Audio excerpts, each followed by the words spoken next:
Force field. The force field feature shows how you distribute your force in 6 directions.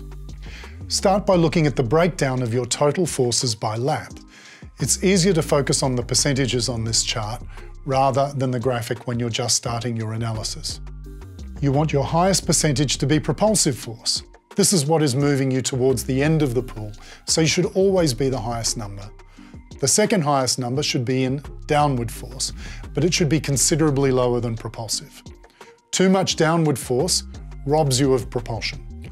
Upward force is bad.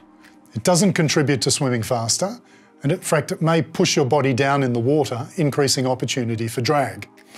Upward force and hand drag should be your lowest numbers, ideally at or as close to 0 as possible. Neither will help you increase your swim speed. In fact, they're probably slowing you down. If you're seeing upward force, think about how your hand is exiting the water after the pull phase. Is it coming out palm up? If so, that will contribute to your upward force. You might want to consider changing how your hand exits the water. The 2 most common ways used by world-class swimmers are either knifing out pinky first, or with the palm pushing back and lifting up and out with a high elbow. If you're seeing hand drag, think about how your hand is extending after it enters the water. Are your fingers slightly lifting with the palm pushing forward? If so, you're essentially digging your oars in. Try adjusting your hand angle so you enter fingertips first and extend your arm with the palm facing the bottom of the pool or even angled slightly towards your feet. Hand drag can also show up on your breathing strokes if you're overextending and pushing your fingers up and palm forward. Ideally, your left and right lateral forces should be relatively low, each in the 3 to 5% range.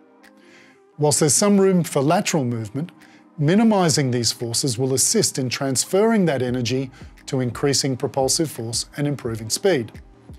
You don't want to be pushing force out to the side where it's wasted. An imbalance could lead to an injury down the track, so taking your time to work on balancing your forces now is important. If you want to look deeper into your data, you can also view the breakdown of each of the 6 force directions stroke by clicking on stroke here.